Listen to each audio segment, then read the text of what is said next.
Welcome back. Joining me now is Rachel Kahn and Brandyn Buchanan. They are members of Democratic Socialists of America. It's an Mhm. organization that I don't think I've had an opportunity to talk about a lot in recent months because so much has been going on the political stage internationally as well as domestically. But I have followed DSA almost since the reemergence. And before we go too deep, and to discuss why I have the two of you here, particularly about the race that's happening here in Atlanta, the Atlanta chapter of Democratic Socialists of America. We could discuss all that in a minute. But could one of the two of you, and we can start with you, Rachel, and Brandyn, you jump in there, help the people understand really quickly why DSA is there and what it is? Sure. Yeah. So DSA really started picking up during the 2016 Bernie campaign. And I think it was because they happened to sort of have exactly the right aligned values and sort of political platforms to merge perfectly with this sort of existing energy around Bernie Sanders and his campaign.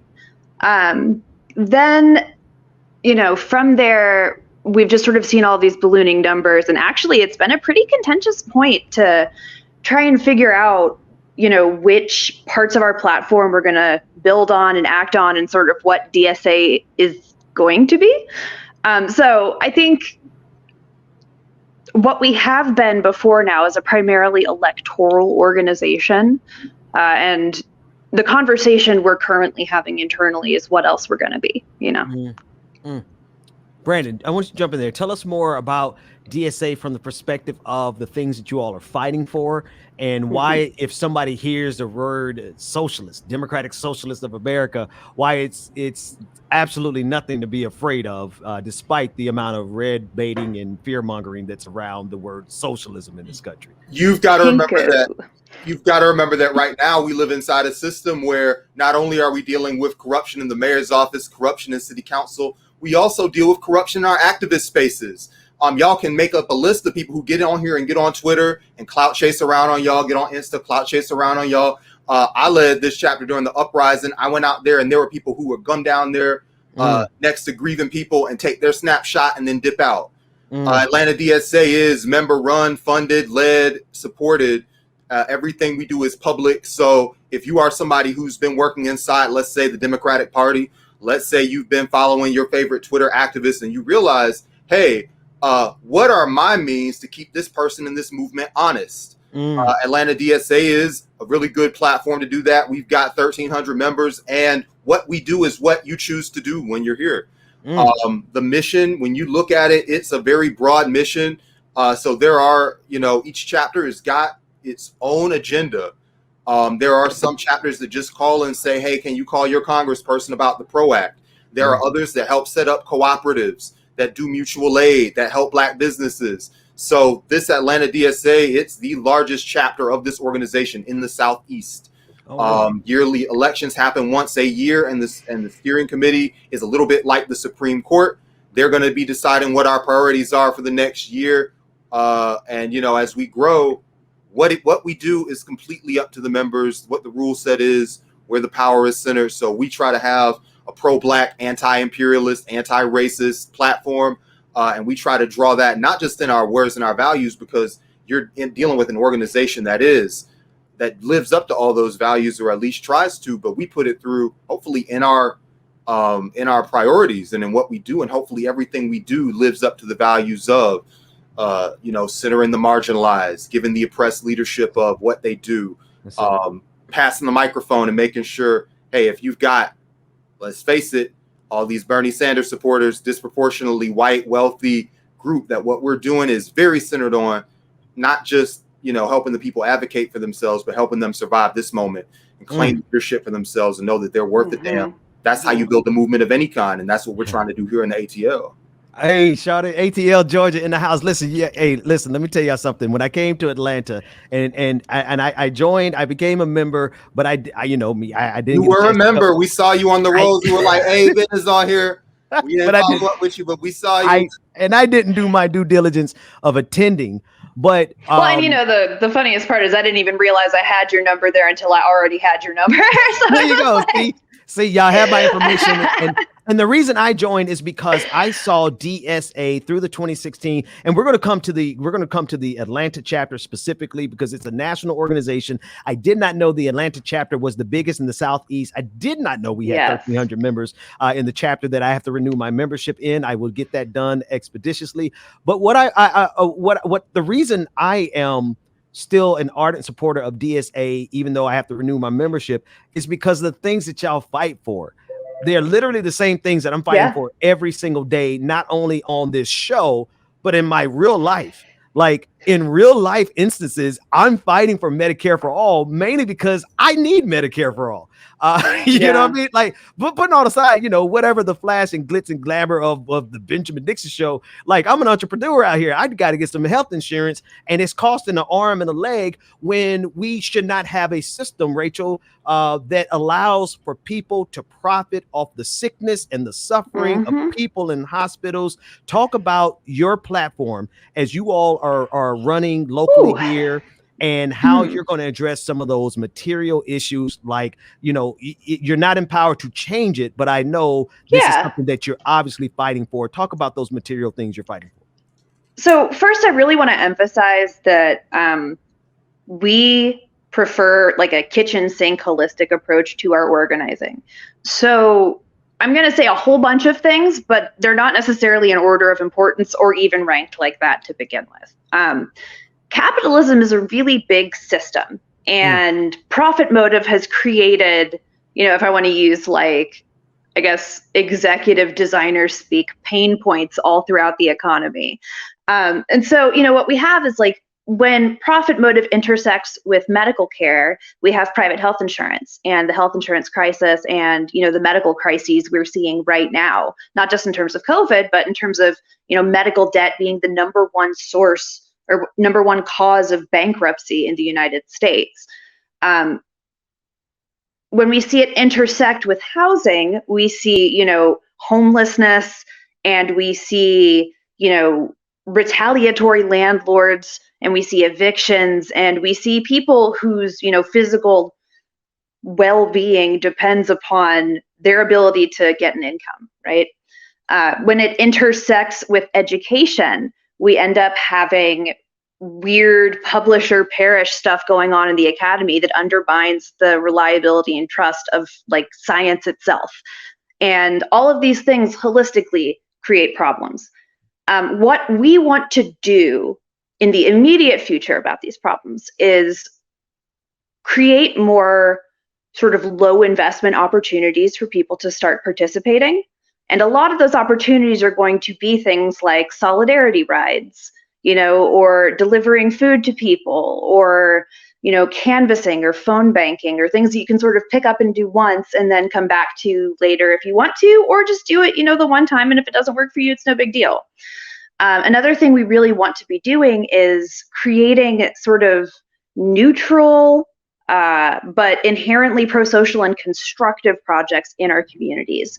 So one of my co-Slate candidates, Will Harris, who ran for the Georgia State House, and I want to say District 76, down in Fayetteville and Griffin and Peachtree City, that sort of area down south of the perimeter. He, in particular, is starting a lot of community gardens out there because people have lots of space. And it's the kind of thing where you can get somebody who's kind of normie and kind of lib to show up and participate and create positive associations, with these organizers, with this kind of ideology, right? And in working together and building these things together, we are forging communities.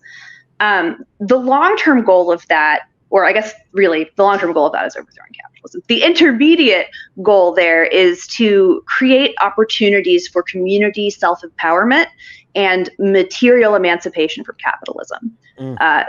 My belief, and I think this is a shared belief among really anybody who's a Marxist or who is influenced by Marx, is that the primary barriers to organizing are not ideological but material. So it's not that people don't understand capitalism sucks. It's that they don't feel safe talking about going on strike because if they lose their job, they lose their house. That's right. That's right. And we don't have safety. We don't have support systems for those kinds of things. So in addition to the sort of political campaigns we're already doing, like we see, sort of on the screen over there, or wait, I guess on the screen over there next to me,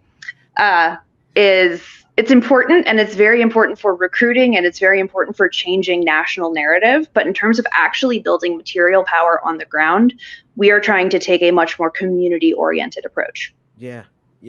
No, Brandon, I dig that community approach because there's Sister Rachel and I, we talk offline because oh my gosh, she's like a philosophical guru, and I love just debating with her and listening to her. But when we start dropping marks in our community, not because we don't understand Marx, we've read Marx, but there's been so much committed to making people fearful of anything other than capitalism that the propaganda is even in our community. So when I hear you saying making this a community approach, it's absolutely one I sign off on.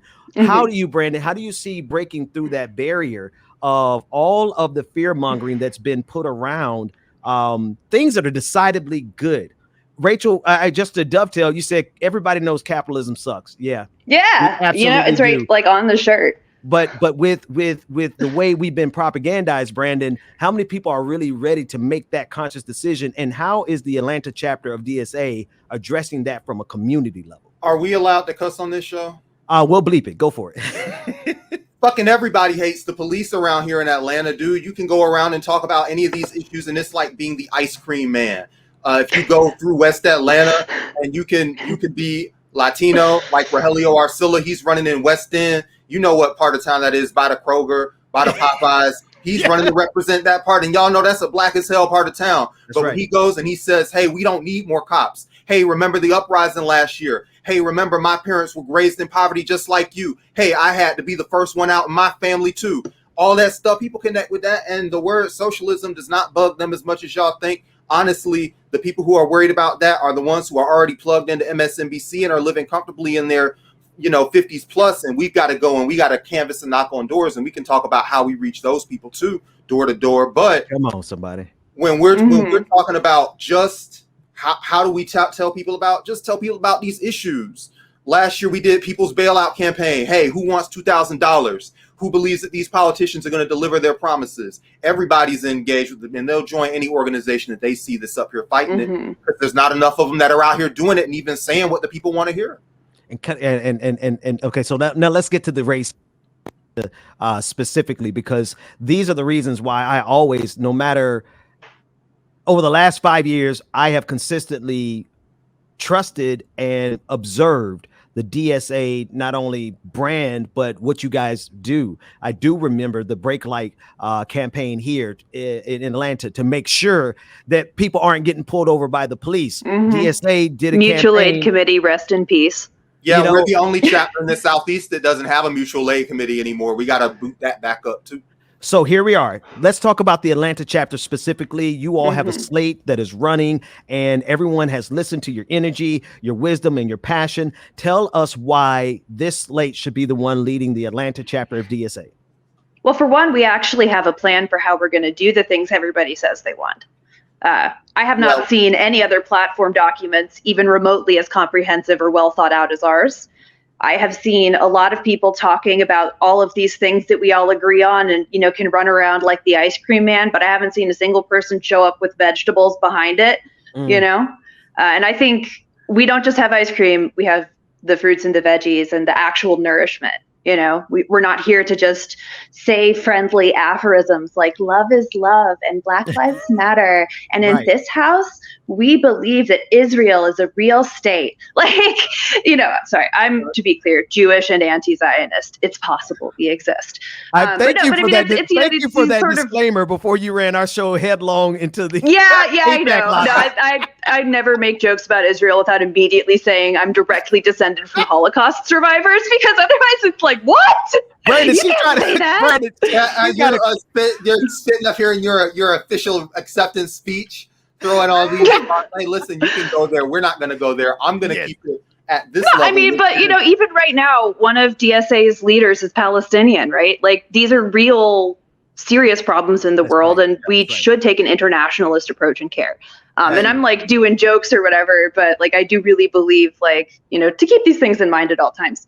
But also, you know, the core point I'm making is we're not just here to do the aphorisms, right? We're here to really actually show up for people materially. And that means, you know, money, rides, caregiving, like taking care of each other in the way that like churches used to, but with way less culty stuff. I want to throw one last, and I want you guys to, I want both of you to get a last word in terms of why DSA or why your particular slate, and then I'll toss it back to you two to get the last word each. But I'm really curious as to something that you were saying, Rachel, as it pertains to the difference between people who just throw out the aphorisms versus the people who really want to get stuff done. Tell me, just generally speaking, and you guys get the last word, your earnest belief, because I think this is what it's going to come down to. I feel your energy, Rachel. Brandyn, I feel your energy.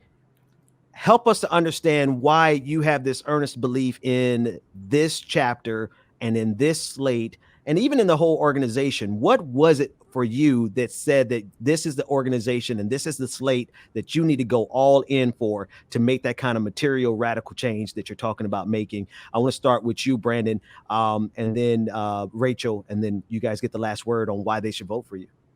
Well, I've been working and organizing around those people for like a couple of years. And everything that happens inside the chapter happens not because of leadership. It happens because people volunteer and choose to do it and make it their priority. This Cop City campaign, it wasn't just Atlanta DSA. It was groups like Community Movement Builders, their affiliate group that came through here and did so much of, you know, in-state Atlanta, who's been doing really good webinars and services. Some of the core organizers at DARK. We've already seen that people in Atlanta, and we've got the map, are willing to travel to, you know, across town, across those lines where people ain't usually going, to start like building a power structure that can, in our own way, compete with city council, even if it's one seat. And what that power structure does is very important. And since we've seen that result, and we've seen our own membership say, hey, we can go out here and do flyering, which, by the way, I was talking about doing a year ago, but anyway, now that we kind of see that, we want to make sure that, hey, you guys are building consciously a power structure in the city of Atlanta with your demographic. Make sure that it's a pro-Black power structure. Make sure that it's a power structure that's doing direct service. Make sure that it's not just a power structure where we're enlisting foot soldiers to call city council and get left on red, but that we are really participating and building in the community. And when you do that and you tell people you're doing that, they will join and help enrich the movement that you are trying to build. So that's what we're trying to do. And we've got a group, recording secretary, treasury at every level, and not just the slate, but we've got large support inside the organization because we've been here. We're veterans. We are from Buckhead, Stone Mountain, Dunwoody, Doraville. We're from here. So it makes it really easy to get a large Oh my gosh. So that on day one, we're ready to run this chapter because I've already been chair. Our core coordinating committee includes former treasurer, former membership secretary, former at-large officers. Rachel's been a grievance officer. We already I was a delegate. We had lots of delegates who got elected. We've done a lot. We show up, you know, and we're invested, and people can tell. Ready on day one, all of that good stuff. Rachel, take it. Gosh. Okay. So you hit hood to holler, which is important, I think, that we really represent the larger body of Atlanta and not just Midtown and Decatur and East Atlanta Village. We love what do those places Atlanta have in common? They love us, but you know what's listen, I don't have a problem with any of those places. I love those places. They've also gentrified like a lot recently. I know. And a lot of the people living in those places moved there recently. And I think that there's something to be said for the socioeconomic conditions around those movements and how that might impact people's perspectives. But also, and this is way more important, you know, I fantasize. This is like corny as hell. I'll call myself corny because I called Ben corny on my podcast, and I feel like, you know, I have to like bring it back around, you know. I am fairly corny, so that's permissible. Yeah, we'll allow it. after I had a kid, I became unapologetically corny anyway. But I literally I fantasize about just sweeping this election. Like the whole slate gets on. We have this super majority in control of everything. And then the next morning going to the people I've been debating fairly bitterly for several months now and saying, how can I help make your project succeed? That's right. Because I really believe, believe that we need to do socialism. We have to show up for each other. And that includes the people I don't personally like and the people I disagree with. A lot of the people who served with us a year or two ago, who were at those great light clinics, like you were talking about, Ben, who've been doing that kind of service, have kind of taken some distance from our chapter over the last year or two. So one of the first things we're going to do is just welcome people back into the chapter and start talking collectively about how we can build a stronger Atlanta that's in coalition with all of these. Shout out People's Agenda. Shout out North Georgia Labor Council, all of these groups that have been part of the Socialist Rifle Association. Socialist Rifle Association. We could go on and on, but just making sure that they're all part of this because, hey, the Southeast, like I said, we all look around for other people to lead the way, and there's nobody coming. There's nobody coming but God, you. isn't that the worst? That's how I think that's how we both ended up in organizing at the end of the day. So we were like, nobody else is going to do anything about this. Somebody's got it, right? And also shovels and start digging all across ATL. So join us. Let's get to work. And if I were going to sum it up in a single sentence for why you should vote for our slate, aside from the fact that, we're incredibly diverse in terms of our political, educational backgrounds, our identity backgrounds. We cover a lot of bases for representation, and everybody is really awesome to work with and supportive. And the reason you should vote for our slate more than anything else is because our chapter deserves leadership that actually wants to encourage its members to do things. Wow. Hey, before we wrap, I just want to give a quick shout out. Rachel, we're taped. Rachel, shout out our fundraiser for Tony. Yeah, absolutely.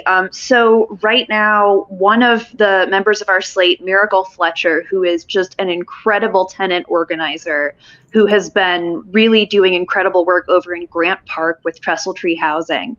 And this is really sad. I'm gonna actually do a full-blown content warning here because it involves the death of a child, and it's really hard.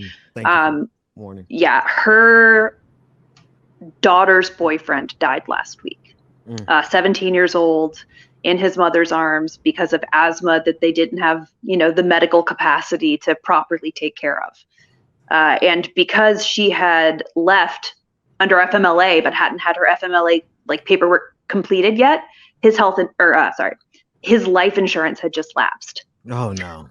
So we are working on that fundraiser. I'm gonna pull up, I don't know if I can do it in a quick and easy link or whatever, but I will send it to you, Ben, if you put it in the show notes. Okay. But we're doing a fundraiser to just try and help her, her being the bereaved mother, afford to pay for her baby's funeral, because to me, that is the worst thing I could possibly imagine.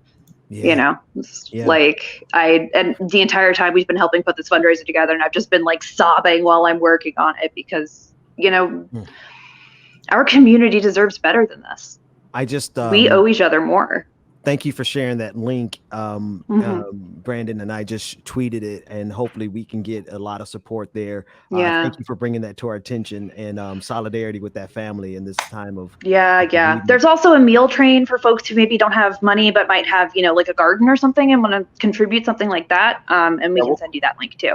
Can I help summarize, because I know you guys have, and I want people to go to your website, which is Mosaic.vote. Mosaic.vote. Go over there and check out this slate, and just listening to y'all passion today, listening to even the recommendation, before we ended this segment, you made it about someone else and about helping someone else. And I can tell you the honest truth, out of everything I've learned about DSA, at the core of it, it is how people can help people. And so solidarity with you all and all of your efforts. I'm going to get in there. I don't know what the rules are. Is it too late to sign up so I can come vote? I got to renew my membership. No, not at all. Yeah, and you can also vote by proxy. You've got lots of options. You can. It's super accessible. Awesome. And we'll pass off all that documentation on you so that you can spread it to everybody who sees this and might want to participate too. The election is the 25th, right, Rachel? Mm-hmm. Yeah, it is Saturday the 25th. The meetings start at 4 p.m. Yep. And can I say this also before we get out of here? I also want to say, if you actually want any type of revolution of any type, it starts local. This race is important because we're talking about actual, tangible, material assistance to people locally. And if we can help the people locally, they'll help us when we need to do some things nationally. But I digress. Yeah. Rachel and Brandyn, imagine if Amazon workers could go on strike, or if DSA controlled Gwinnett County, which is a linchpin county for the entire Democratic Party nationally. Like, imagine if we controlled Gwinnett County, what the Democratic Party might be willing to negotiate about. So we can actually get something done. Get something done. You know, we have big long-term plans, but like you said, Ben, they all start in communities. Keep us posted on the race. I'll keep my eye on it. And then I would love to have you and someone else, anyone from the organization. Yeah, we'll come back. Yes. Yeah. That's it. Thank y'all so much. Mosaic.vote. Please, everyone in the audience, go check it out. And we've shared the link to that fundraiser. If you can, whatever you have, send what you can, and let's support our neighbors there. Thank y'all so much for joining us. Y'all have a great rest of your day. Thank y'all. Bye-bye. See you soon. Take care.